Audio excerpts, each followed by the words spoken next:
তোৰ এক ভক্তকে পৰীক্ষা কৰাৰ উদ্দেশ্যে লাগিছে আজি তোমাক মোৰ বিশেষ প্ৰয়োজন।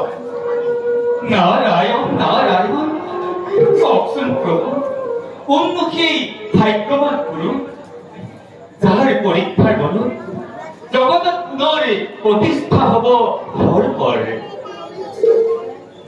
অৱন্তী ৰাজ্য ৰজা দুৰ্লভসেন। অৱন্তী ৰাজ্য ৰজা দুৰ্লভসেন? তেওঁতো আপোনাৰে পৰম ভক্ত। তেনেস্থলত দুৰ্লভসেনৰ শক্তি পৰীক্ষা নুবুজিলে প্ৰভু। দেৱৰ্ষী, মোৰ ভক্তসকলক পৰীক্ষা কৰি মোৰ ভক্তি জগতত প্ৰচাৰ কৰাটোৱেই মোৰ উদ্দেশ্য। কিন্তু দেৱৰ্ষী, তোমাক ভক্তি পৰীক্ষা কৰাই একমাত্ৰ উদ্দেশ্য নহয়, আৰু আছে মহান উদ্দেশ্য। দেৱৰ্ষী, অশ্বপতিৰ কন্যা সাবিত্ৰী সতীত্ব গুণ সমগ্ৰ জগতক বিস্তাৰ কৰাব লাগিব। প্ৰভু কওকচোন প্ৰভু, কেনেদৰে দুৰ্লভসেনৰ ভক্তি পৰীক্ষা আৰু মধ্যপতিৰ কন্যা সতী সাবিত্ৰীৰ সতীত্ব গুণৰ মহিমা জগতত কৰিব থকা? দেৱৰ্ষী, অৱন্তী ৰাজ্যৰ ৰাজ সিংহাসন সেনাপতিৰ দ্বাৰাই অৱৰোধ কৰি ৰজা ৰাণী আৰু পুত্ৰ সৈতে অৰণ্যলৈ খেদি পঠাব লাগিব। আৰু দেৱৰ্ষী, অৰণ্যৰ মাজত তেওঁলোকক ভীষণ কষ্ট দিব লাগিব। আৰু তাৰ পাছত অশ্বপতিৰ কন্যা সাবিত্ৰীৰ লগত দুৰ্লভসেনৰ পুত্ৰ সত্যবানৰ বিবাহ কাৰ্য সম্পাদন কৰিব লাগিব। কিন্তু দেৱৰ্ষী, বিবাহ কাৰ্য 1 বছৰ নহওঁতেই অৰণ্যৰ মাজত সত্যবানক নিধন কৰাব লাগিব।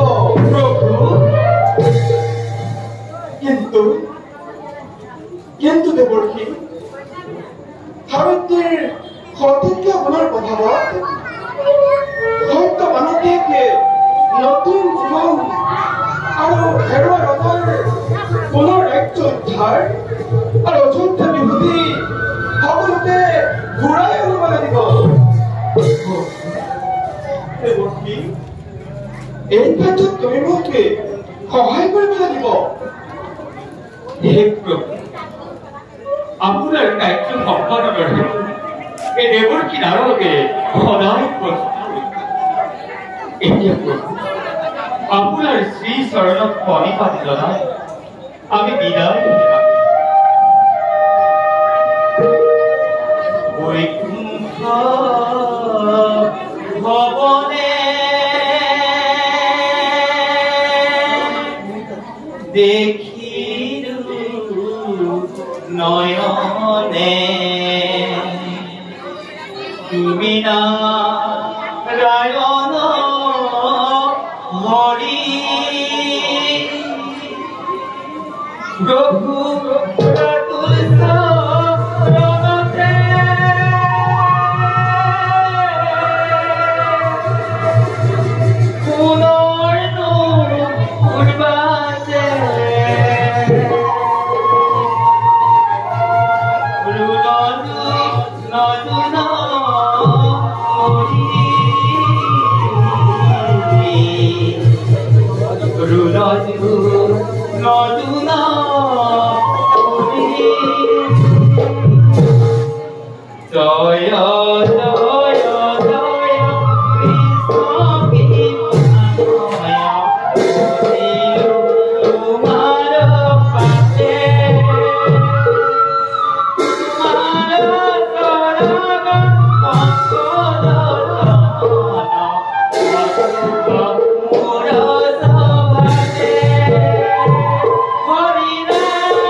রাজ্যের প্রতি উদাসীন অদ্ভুত দৃষ্টিগোচর হয়েছে।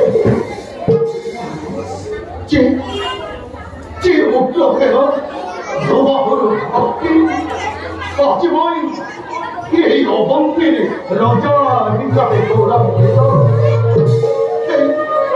সেই উগ্রহেরই যদি রাজ্যের প্রতি অবহেলা হয় তেমতে বলতে রাজকার্য রাজ আপন স্থিরে চলিব।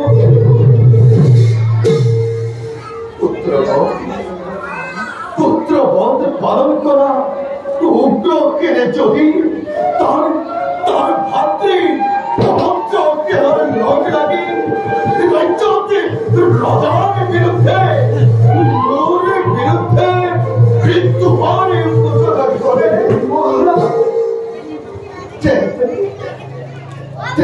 এই বিদ্রোহ দমন করা তো মূলভাবে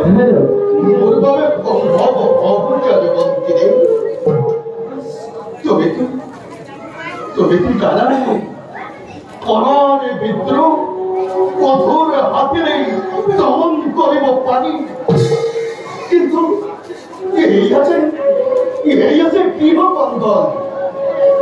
গৃহকন্দল দমন করা ইমান সহজ নহয় বন্ধুদের, ইমান সহজ নহয়।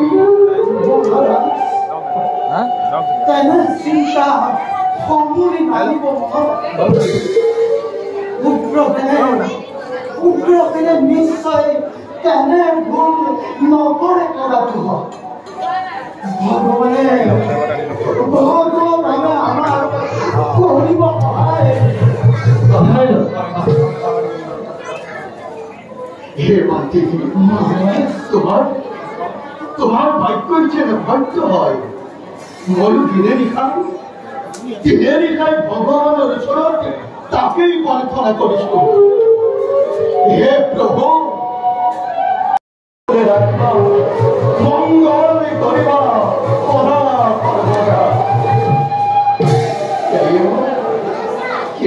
তোমার প্রার্থনা করব।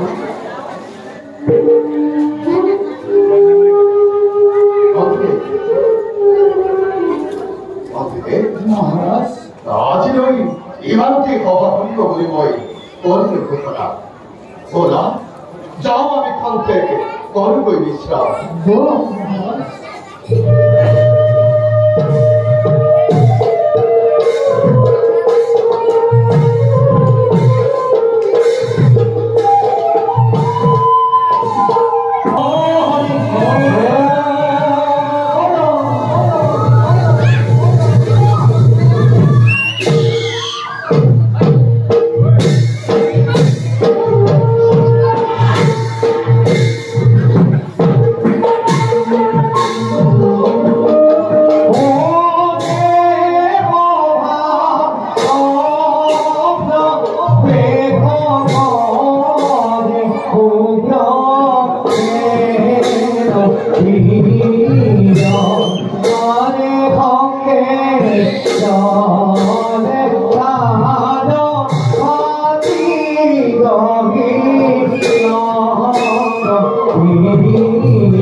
আমি পর্যন্ত একটু অগ্নি শিক্ষা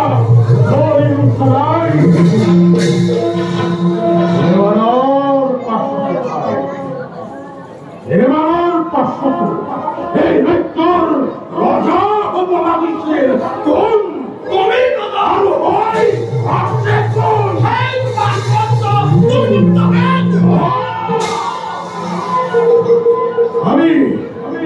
আমি দিনে নিশ্চয় শত্রুর লগত সংগ্রাম করি এই রাজ্যর মঙ্গল চিন্তা করি কিন্তু এই রাজ্যর স্বার্থপরতা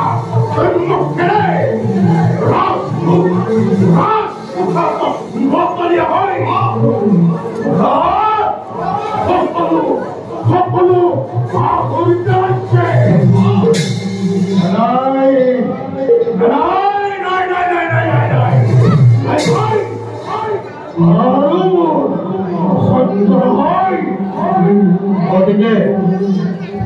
ওদিকে ভাই আমি বলি এক সিদ্ধান্ত উপনীত দাদা তোমার এই সিদ্ধান্তৰ বাবে অতদিনে অপেক্ষা কৰি আছিলো মাত্ৰ তুমি প্ৰধান সেনাপতি হৈ থকাৰ বাবে মোৰ মনৰ গোপন কথা ব্যক্ত কৰিব পৰা নাছিলো আৰু আজি সুযোগ মিলিছে যেতিয়া কওঁ শুনা দাদা প্ৰবঞ্চনা প্ৰবঞ্চনা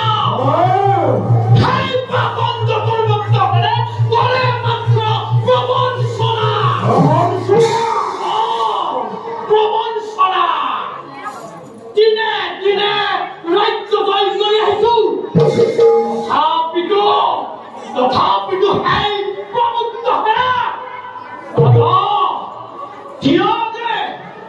মন্ত্ৰে গৈ সেই ধৰি আনি নিঃসংশভাৱে হত্যা কৰোঁ আৰু ৰাজসিংহাসন গোপাল তোমাৰ হাতত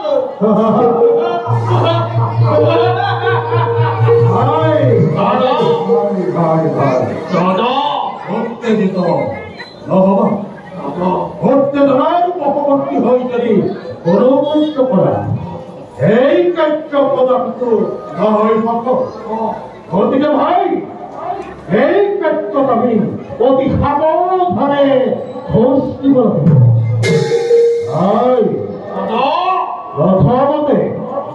প্ৰথমতে ৰাজমন্ত্ৰী কুম্ভকৰ্ণৰ হত্যাৰে এই বিদ্ৰোহৰ পাতনি মেলিব লাগিব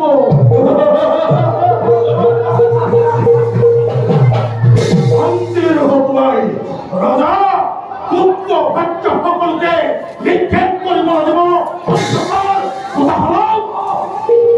আৰু তাৰ পাছত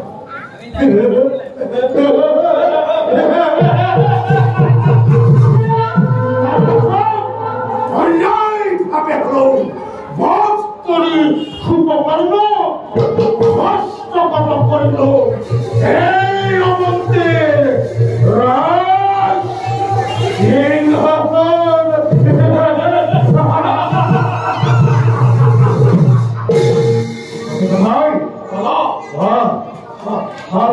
দেব মোৰ সংগীত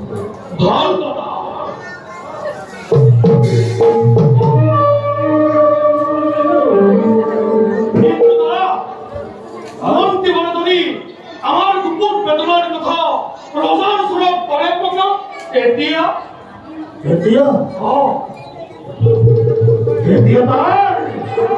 তাৰ মুন্ড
আৰু দৃঢ়তা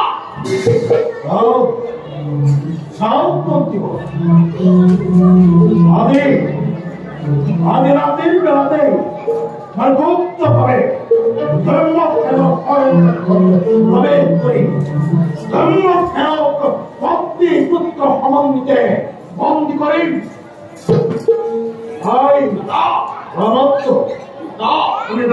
কি হয় চকা দৃষ্টি ৰাখিব সমাজতে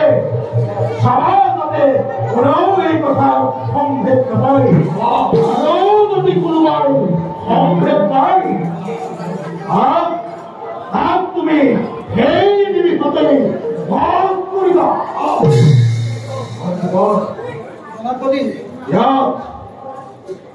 আপোনাৰ মতামত কি?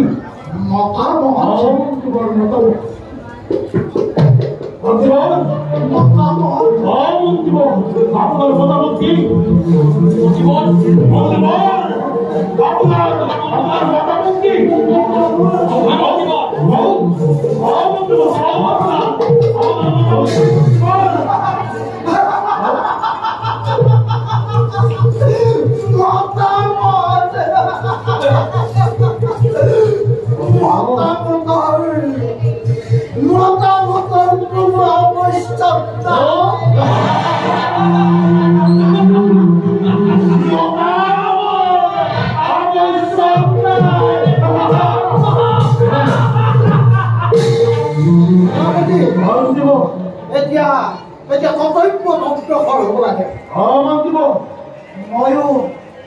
ময়ো লক্ষ্য কৰিছো আজি কিছুদিনৰ পৰা মহাৰাজে মোৰ মন্ত্ৰ মানি লোৱা নাই।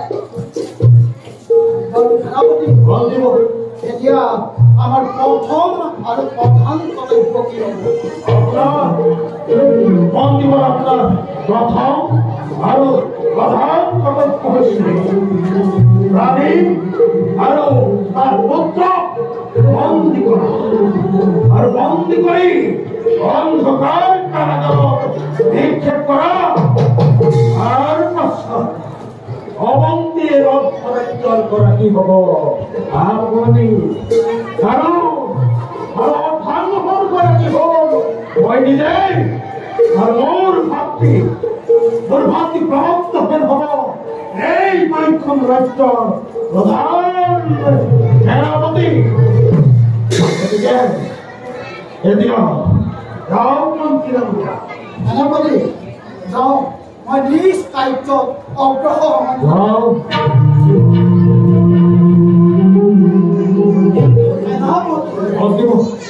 অবন্তীৰ অৰ্ধাংগ কিন্তু মোৰ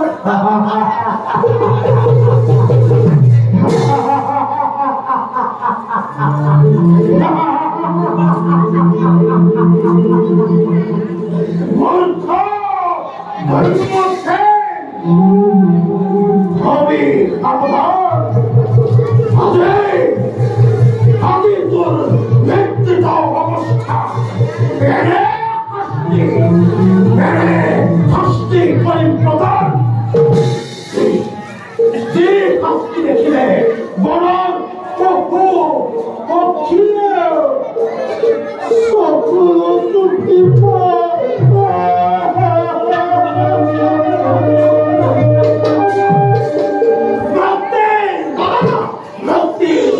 গৰ্ভত থকা সন্তানেও ৰক্ষা কৰা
কৰ্তব্য বাচা সত্যবান তেওঁ নিৰ্গুণ নিৰাকাৰ অনাদি অনন্ত এই চাৰিমুখী জীৱৰ প্ৰত্যেকৰে হৃদয়ত তেওঁ বিৰাজমান হৈ থাকে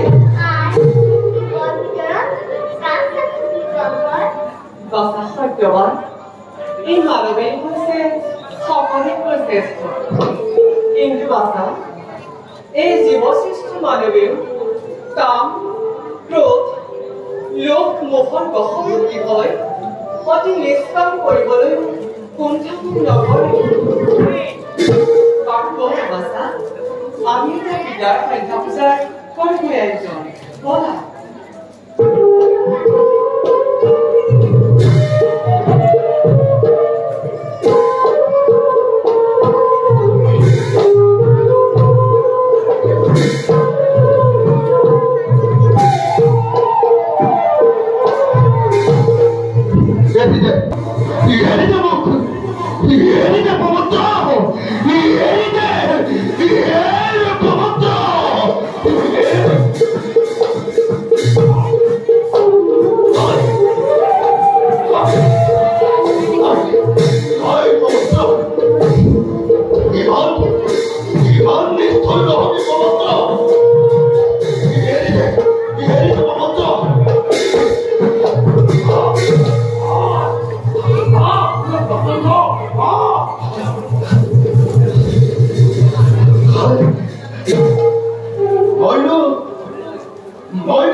কত মই কৰিল দুঃখ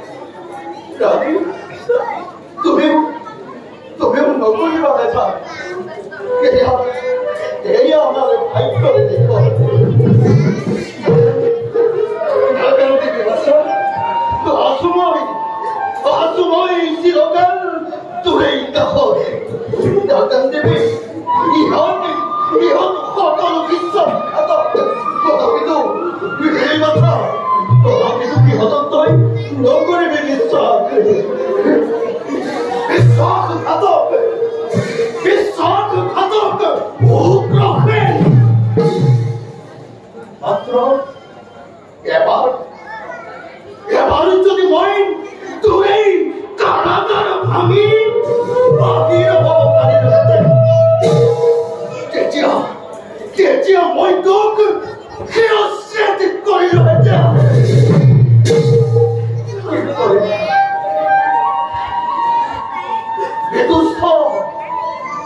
বেতুস্থ নিয়মীয়বাদী জন্মদিক্ষেৰৰ প্ৰতি সকলো বেতুস্থ নাই কোনোজন মোৰ আত্মীয় নাই কোনো নাই মই বৰ অস্থিৰ হৈ পৰিছোঁ কি কৰোঁ মই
Din tukboy Shiramukti.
Hare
মহারাজ আসলে গোখালে মরে রাজ্যের প্রধান কিংবা পরিস্থিতি কোনো ভাই মূল শাস্তির ব্যবস্থার উপরতে বিগ্রহ আসেন এরম রাজ্যের সঠিক সংবাদ হয় মহারাজ মহারাজ মত্তরে চরে সকল প্রদায় সুখে শান্তিরে হন্ত ফেরে করি সেবক হবা আপনার খুব আপন ব্যবস্থা সন্তোষিত পদাবল গৈ সুখে শান্তিৰে কৰিছে জীৱনী গতিকে মহাৰাজ তাৰ বাবে মই চিন্তাৰ কোনো নেদেখো সন্তোষিত হল মই তোমার বক্তব্য ঘরসুতি নীতি প্রধান মঙ্গল বার্তা তেমতে অন্তর্ভুক্ত লঘুময়ী কারণ কি যা ভেরামতি মহারাজ কারণ প্রধান মঙ্গল এই যে প্রধান মঙ্গল সংযুক্ত বন্ধনকে তপ জপ করে প্রকাশে রেশিমণি গল্প কোরবানি করেছিল অত্যাচার জয় মহারাজ সন্তকাৰণ্যৰ ঋষি মুনিসকলে সন্মুখেৰে নিৰাপদে কৰিছে নকবা সুখময় জীৱনত ঋষি মুনিসকলৰ সুখময় জীৱনত কোনোবাই যদি সদায় ব্যাঘাত কৰে যদি কোনোবাই বিদ্ৰোহ আচৰণ তেন্তে মহাৰাজ মই তন্ত্রে খণ্ডিত করিম মহারাজ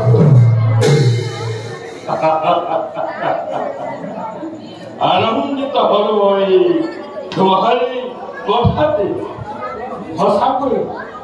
হসাকই সেনাপতি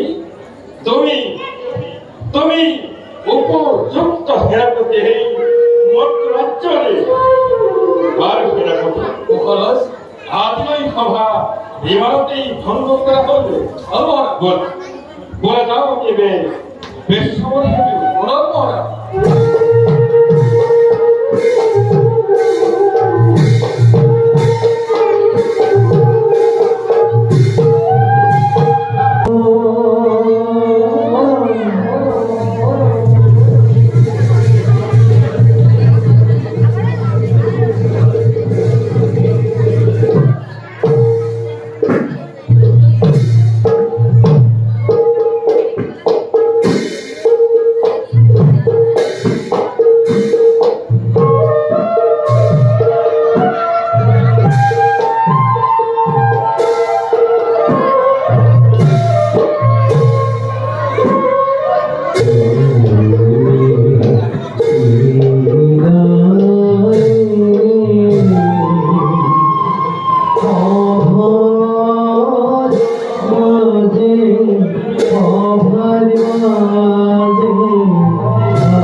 কৰিবলৈ লগৰীয়া নাই মাতৃ নাই ভাতৃও নাই তথাপিতো ৰাম তাৰে মোৰ মাজত থাকি পিতৃৰ সকলো পাহৰি আছে দেৱতা উঠিছে নামিছে ক্লান্ত নাই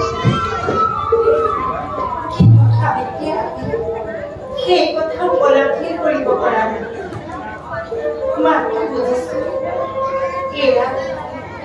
এয়া সকলো সৃষ্টিকৰ্তাৰ ইচ্ছা এই প্ৰক্ৰিয়া সাবিত্ৰীৰ একমাত্ৰ উপাস্য দেৱতা তুমি মোক সকলো বিপদতে ৰক্ষা কৰি মাত্ৰ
আৰু পিছাৰিটো পোৱা নাযায় পুৰুষৰ প্ৰাণ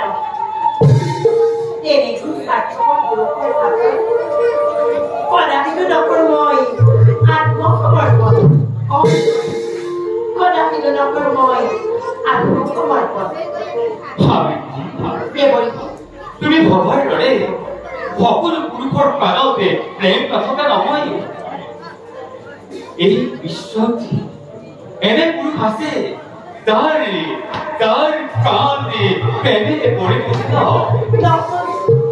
নহয় দেৱৰী ভাল পোৱাটো নহয় নোৱাৰি বুজিব তাত কঠোৰ কৰোঁ ৰূপালীৰ দেখা দেখি মৰুৰ মাজত বিয়া কাতৰ পৰা চাই থাকে আকুল প্ৰতিক্ৰিয়া চাওকচোন দেৱৰী চাপিলে নিজৰাৰ কাপ পান কৰি নিজৰাৰ জন পূৰ্ণখিনি টেষ্ট প্ৰতিকৰ চাবনে উলনি বাৰকে ক্ষুদ্ৰ নিজৰা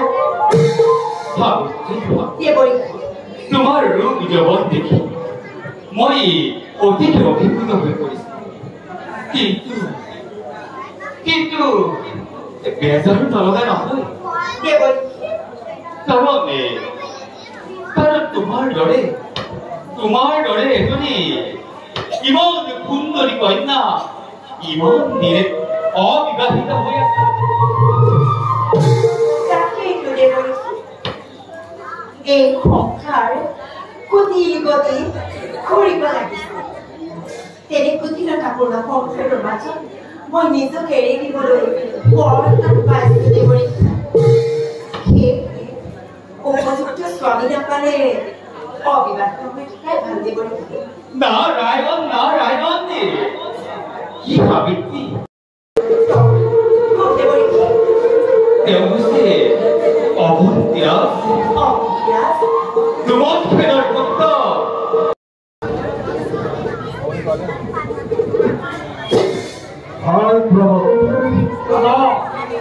আজি হবই এই অৱন্তীৰ একচ্ছত্ৰী ৰজা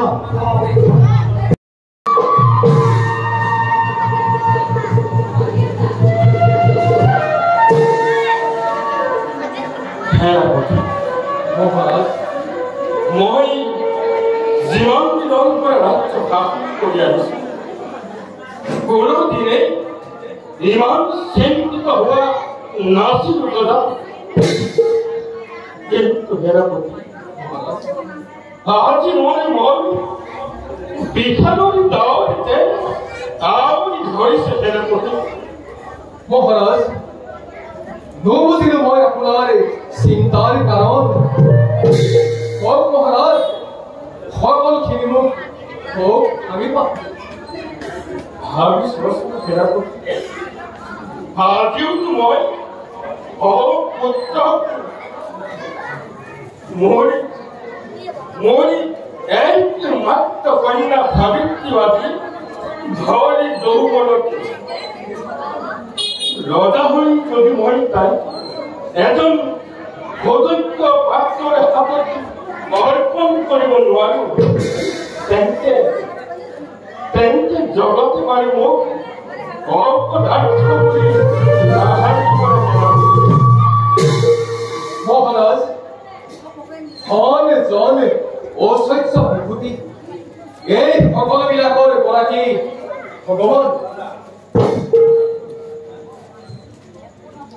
মহাৰাজ যেনেকৈ নিসহায় লতাই যেনেকৈ নিজৰ যত্নৰ বলত অইন বৃক্ষৰ সহায় লয় তেনেকৈ আপোনাৰ সাবিত্ৰীয়েও নিজৰ আশ্ৰয় এটা অতি নিজেই বিচাৰি ল'ব মহাৰাজ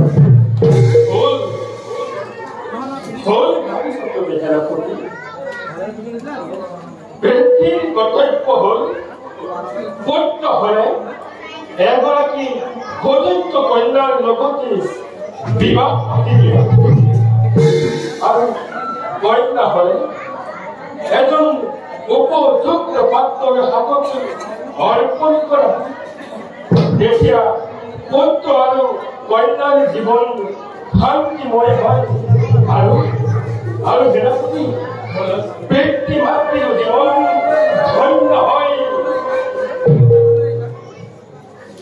কিন্তু সেনাপতি মহাৰাজ প্ৰতিজ্ঞা পাছত মই আবদ্ধ আছো এদিন মই যদি কন্যা হয় তেন্তে দুৰ্মত খেলৰ পুত্ৰৰ হাতত অৰ্পণ কৰিম বুলি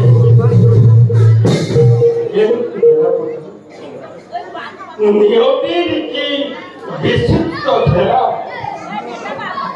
পুত্ৰ খেলৰ অত্যাচাৰত দুৰ্মত খেলে পুত্ৰ হত্যা সম্বন্ধিতে দুই চক্ষু হেৰুৱাই বনে বনে অনাহাৰে অনিদ্ৰাৰে কটাইছে জীৱন। এতিয়া তুমিয়ে মোক কোৱাচোন সেনাপতি, কিদৰে মই নেক কন্যাক এটা পংকিল জীৱন যাপন কৰিবলৈ অৰণ্যৰ মাজলৈ ঠেলি পঠাওঁ? মহাৰাজ